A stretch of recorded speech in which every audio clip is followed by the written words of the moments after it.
Assalamualaikum warahmatullahi wabarakatuh. Perhatian kepada semua pelajar. Hari ini insya-Allah kita akan menyambung mata pelajaran kita pada hari ini. Iaitu imbuhan awalan peng dan meng. Okey. Kita masuk tajuk imbuhan awalan peng dan meng. Okey, tajuk ini terbahagi kepada dua kategori. Yang pertama, kata dasar berawalan huruf alif. Dan yang kedua, kata dasar bukan berawalan huruf alif. Untuk kata dasar berawalan huruf alif, kita tengok dekat sini. Kata dasar berawalan huruf alif, sama ada ia dikekalkan alifnya ataupun digugurkan alifnya. Okey. Kemudian kita tengok kata dasar bukan berawalan huruf alif di bawah ni. Keadaan huruf ataupun kata dasar yang bersambung dengan imbuhan itu nanti, imbuhan peng dan meng, adalah tidak berubah. Tidak perlu berubah lah. Memang dikekalkan sahaja perkataan tersebut. Okey, buat permulaan ini memang Ustazah yakin kamu semua tak pasti dan tak faham tentang apa yang dijelaskan di awal ini. Cuma Ustazah nak minta kamu kenal pasti ada dua kategori. Yang pertama, kata dasar berawalan huruf alif, dan yang kedua, kata dasar bukan berawalan huruf alif. Baik. Kita pergi ke page yang seterusnya.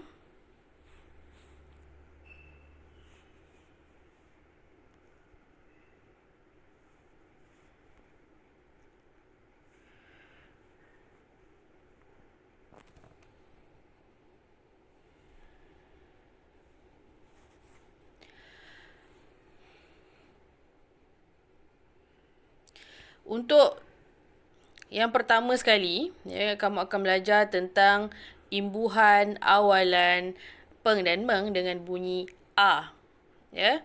Okey, contoh, sebagai contoh perkataan, kata dasar bermula dengan huruf alif pada vokal tunggal hendaklah dikekalkan alif. Maknanya, contohlah, kita tengok dekat sini.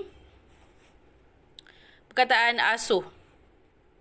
Apabila disambung dengan sama ada peng atau meng, ia dikekalkan alifnya. Sebagai contoh, pengasuh, mengasuh. Nampak tak ada alif dekat situ? Okey. Alifnya adalah dikekalkan. Bermakna perkataan yang dimulai dengan bunyi A, asuh, ajar, alas dan asah. Dan juga beberapa perkataan yang bermula dengan A, hendaklah dikekalkan alifnya apabila bersambung dengan imbuhan peng atau meng. Okey, itu untuk yang kategori yang pertama, unit yang pertama. Kita tengok pula unit yang seterusnya, unit yang kedua. Ustazah terangkan secara basic dulu. Untuk akan datang kita akan bagi latihan lah. Okey. Kita tengok berkenaan dengan imbuhan awalan peng dan meng dengan bunyi A pada suku kata tertutup. Ini untuk unit 2 tadi unit yang 1. Baik. Huruf alif, awal kata dasar yang berbunyi A dalam suku kata tertutup, apabila menerima awalan ataupun imbuhan peng dan meng, hendaklah digugurkan alifnya. Contoh kita tengok dekat sini. Perkataan ampun ditambah dengan peng. Dibuang huruf alif. Nampak tak? Tiada alif dekat situ. Okey, bermakna contoh perkataan yang dimulai dengan suku kata tertutup seperti ampun, ya, ampun, ancam, ancam, ya. Suku kata yang pertama tu suku kata tertutup apabila bercampur ataupun bersambung dengan peng ataupun meng, perkataan yang dihasilkan tiada alif, ya. Contoh lain ialah angkat. Apabila disambung dengan meng akan menghasilkan mengangkat, ya. Tiada alif dekat situ. Okey? Jelas, ya? Baik. Kita pergi ke unit yang seterusnya. Untuk unit yang ketiga, imbuhan awalan peng dan meng dengan bunyi i dan i taling ataupun dengan bunyi I dan I taling. Baik. Huruf alif pada kata dasar yang bermula dengan bunyi i atau i taling hendaklah digugurkan apabila menerima imbuhan peng dan meng. Okey. Contoh di sini ialah kita pergi kepada kata dasar yang diberi. Contohnya ikut. Ya, asal dalam bahasa Melayu, ya, ejaan ikut ialah IKUT. Ya. Jadinya, bila je ikut ni disambung dengan imbuhan peng, akan digugurkan bila bersambung dengan suku kata ataupun perkataan yang bermula dengan bunyi i atau i taling.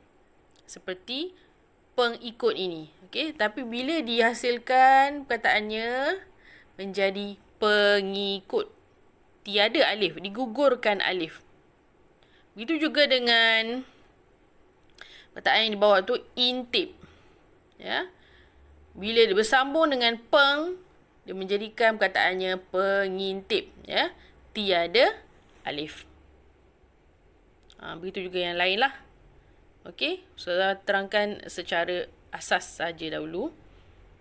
Okey. Pergi ke unit yang seterusnya. Unit 4. Imbuhan awalan peng dan meng dengan bunyi u dan o. Ya. Sebagai contoh, ya. Okey, saya terangkan atas dulu, ya, secara basic. Huruf alif pada kata dasar yang bermula dengan bunyi u dan atau o hendaklah digugurkan. Hendaklah digugurkan apabila menerima imbuhan peng dan meng. Okey, contoh. Ukur. Ya, Ukur apabila bersambung dengan peng akan menghasilkan pengukur. Tiada alif, ya, digugurkan alifnya. Bermakna keadaan imbuhan ataupun perkataan tu apabila disambung dengan peng dan meng tak semestinya akan ada alif, ya, selepasnya. Bermakna ada yang perlu digugurkan. Jadi ada 5 kategori kat sini dan ini kategori yang keempat lah ataupun unit yang keempat yang kamu pelajari tentang tajuk imbuhan peng dan meng. Okey. Kita kena kenal pastilah keadaan ataupun jenis perkataan tersebut. Kalau ukur, dia dalam kategori u atau o, bunyi u atau o. Ukur, bunyi u lah. Okey, contoh lain, olah, bunyi o. Okey. Apabila disambung dengan peng, dia akan menghasilkan pengolah. Jadi digugurkan alifnya.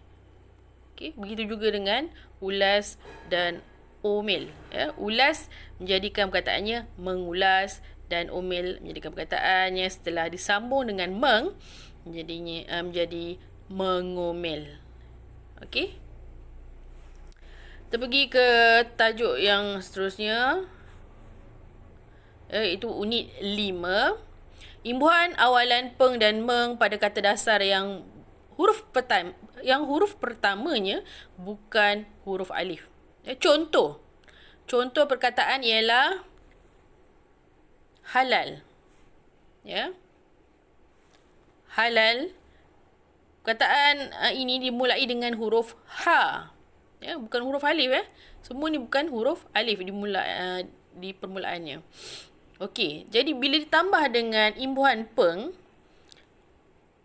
ha tadi, ya, halal tu, dikekalkan ha-nya, menjadikan perkataan menghalalkan. Dia takkan menjadi mengalalkan. Ya, dia akan kekalkan ataupun ha tadi tidak berubah, menghalalkan. Begitu juga dengan khusus, goreng dan hulur. Ya. Kita tengok khusus dimulai dengan kha. Bila ditambah dengan meng, jadi mengkhususkan. Okey. Kemudian huruf ga, goreng dimulai dengan huruf ga. Bila ditambah meng, dia menjadikan perkataannya menggoreng. Dia takkan menjadi mengoreng. Okey, dikekalkan huruf asalnya. Ya. Kemudian hulur, menghulur. Okey, itu saja. Setakat ni ada 5 jenis ya. Ingat ya, yang pertama tadi, yang mana kita belajar imbuhan awalan peng dan meng dengan bunyi A. Kemudian yang kedua dengan bunyi A pada suku kata tertutup.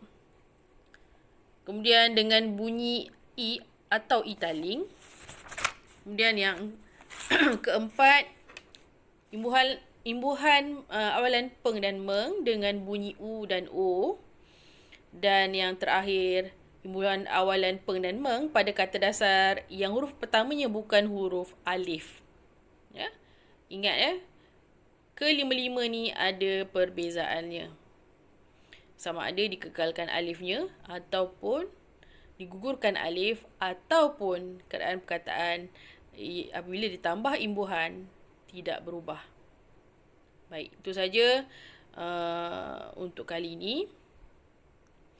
Latihan insya-Allah Ustazah akan beri pada minggu hadapan. Jadi boleh ulang kaji. Ulang kaji untuk 5 unit ni. Sebenarnya sangat mudah. Ya, sangat mudah sebenarnya. Cuma kamu perlu ulang-ulang dan ulang-ulang. Ya, sekiranya tak faham, kamu boleh bertanyalah. Ya. Itu saja. Assalamualaikum warahmatullahi wabarakatuh.